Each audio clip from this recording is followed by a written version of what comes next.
Mengenai sistem hormon, ternyata hormon juga dapat disebut sebagai sistem endokrin.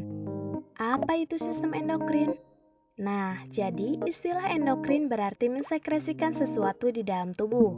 Ini karena sistem endokrin bekerja dengan cara mengeluarkan senyawa kimia pembawa pesan yang ditransportasikan bersamaan dengan darah ke organ tubuh yang sesuai untuk menimbulkan respon. Senyawa kimia tersebut disebut sebagai hormon, sehingga sistem endokrin disebut juga sebagai sistem hormonal. Hormon berfungsi untuk memfasilitasi komunikasi antar organ di dalam tubuh. Dan ternyata sistem hormon atau sistem endokrin ini juga mempunyai kelainan loh. Kelainan yang pertama yaitu diabetes. Jadi diabetes merupakan gangguan sistem endokrin yang ditandai dengan mudah merasa haus dan sering buang air kecil. Diabetes dapat dibedakan menjadi dua, yaitu diabetes insipidus dan juga diabetes mellitus. Diabetes insipidus disebabkan karena rendahnya kadar hormon ADH atau vasopresin, dan salah satunya karena kerusakan bagian otak pada hipofisis posterior yang menyebabkan sekresi hormon ADH terganggu. Ketika kadar hormon ADH rendah, maka proses penyerapan kembali atau reabsorpsi air di ginjal menjadi terganggu. Akibatnya, air akan lebih banyak dikeluarkan melalui urin, sehingga penderita diabetes insipidus ini akan lebih sering buang air kecil dan cepat haus. Karena diabetes insipidus ini disebabkan oleh kurangnya ADH, maka gangguan ini bisa ditangani dengan memberikan obat yang bekerja mirip dengan hormon ADH. Tapi, selain karena ADH-nya rendah, diabetes insipidus juga dapat disebabkan karena ginjal tidak dapat merespon hormon ADH.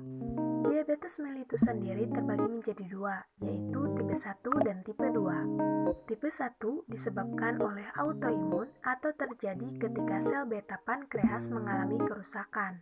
Tipe 2 disebabkan oleh pola hidup yang buruk, seperti sering makan gula berlebihan, gemar makan makanan tinggi kalori, atau kebiasaan jarang beraktivitas.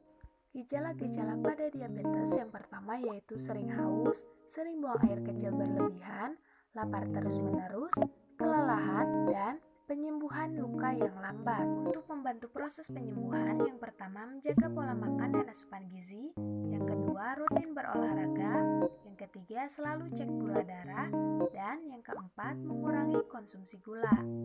Kemudian ada gigantisme.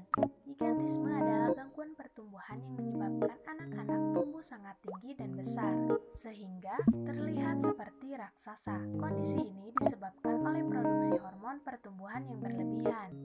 Gigantisme ditandai dengan tubuh anak yang lebih tinggi dan lebih besar dibandingkan anak seusianya. Kondisi yang tergolong langka ini umumnya disebabkan oleh tumor jinak di kelenjar hipofisis atau pituitari.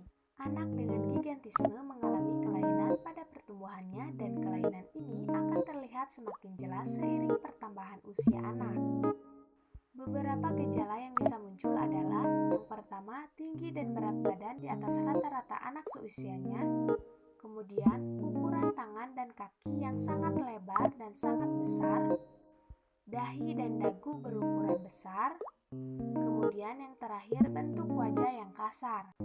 Untuk menghentikan atau memperlambat produksi hormon pertumbuhan atau GH pada anak, bisa melakukan operasi dengan cara mengangkat tumor hipofisis yang menekan saraf dan memicu peningkatan produksi hormon pertumbuhan atau GH, atau untuk menguranginya bisa dengan obat-obatan yang dapat diberikan sebagai pengobatan pendukung setelah operasi atau jika operasi tidak dilakukan.